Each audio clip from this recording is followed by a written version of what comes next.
Young people, are they facing a stolen future? I wanted to do this video for a couple of reasons. One of the first reasons I wanted to do this video is because I'm seeing lots of tweets on Twitter and a lot of discussion around young people missing out due to their kind of predetermined A-level grades, and the way the grading system has been a bit of a mess and it's affected a lot of young people's university places.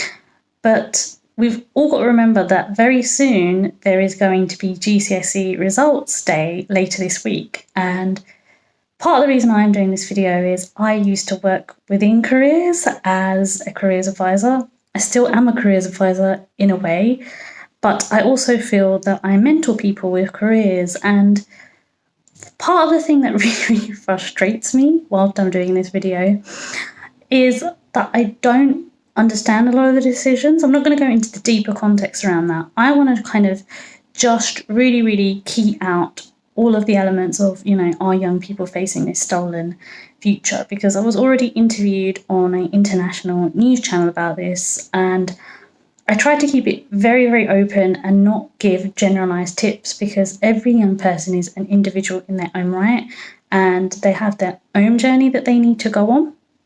And I think the thing that really frustrates me as someone who's worked in schools, and part of a discussion I was involved in this morning on Twitter, is I actually had a bit of an epiphany moment where I realised that one of the key reasons I didn't want to work within schools anymore is actually that my own personal value and belief system around how schools run careers education, due to the government making decisions, by the way, is not necessarily in alignment with careers advice in itself.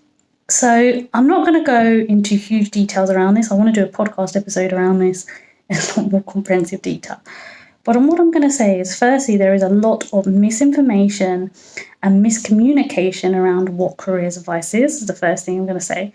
Secondly, I'm going to say that the first thing that we need to address right now, the most important thing, is what are young people going to do moving forward? Whether, those grades, going through clearing, going to the next stage, the support. If we then look at the GCSE results, the key thing that I think a lot of people are missing, I saw a tweet last week that made me really annoyed, right? I'm going to be quite honest here.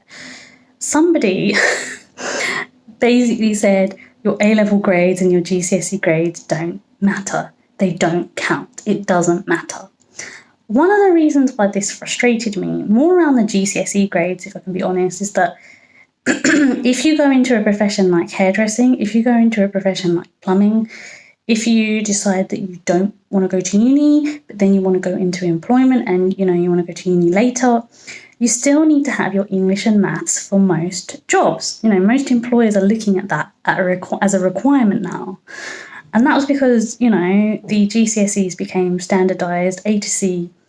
For most courses, colleges will only accept English and maths, A to C, regardless of what course you do. I know this firsthand because I've covered GCSE results day as a freelancer, and I've gone in and I've seen people who have got all their grades, but they haven't had their maths.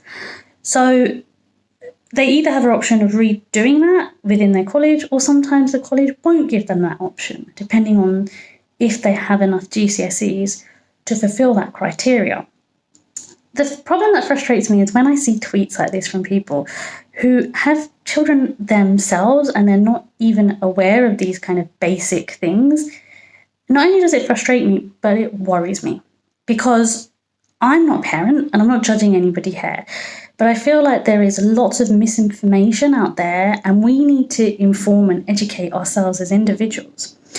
I mean, the purpose of me doing this video as well is also to kind of briefly home in on the fact that a lot of young people just need encouragement right now. They need realism, definitely. I don't want to sugarcoat anything for young people because they prefer honesty. They do not want us to gloss over anything. But also, they need us to give them correct information.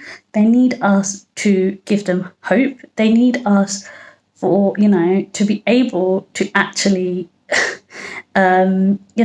not transfer our own experiences onto them. One of the things that I was seeing is this pattern of the fact that a lot of people have been saying all these kind of things, but not realizing that the future now is very, very different to when we were in school. I mean, I was in school nearly, over 10 years ago now. And my experience of being in school at that time, going through the GCSE and A-level system, was different. We had As and A2s back then, right? And I think there's been lots of changes.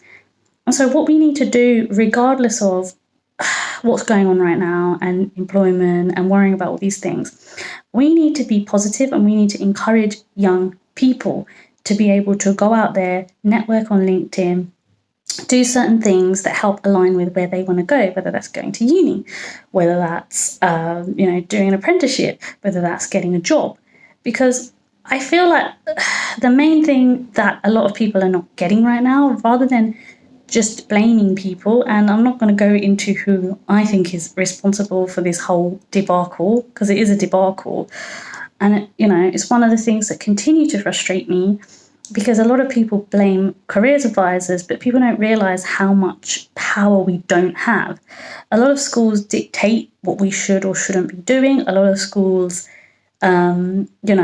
inform us who we shouldn't be seeing. When I started as a careers advisor, every young person was given an opportunity to have a careers interview and have that impartial information and guidance. And like with any profession, there are careers advisors out there who, only skim the surface. They do not go into the depth or the understanding of what that young person wants from an overall picture, which is actually what a careers advisor is meant to do. A careers advisor isn't meant to dictate or tell you that you must be in this profession and you must be that. They have to give you a clear overall objective of at least 2 or 3 careers in a session if you're a year 10 or year 11 or even year 9 student. So I feel that we need to carry on educating ourselves around what careers education is, how education is going to affect young people in the future. And as parents and as people who work in education, we need to keep on learning and working with other people. When I worked in schools, I often used to feel very, very alone because a lot of teachers wouldn't want to talk to me.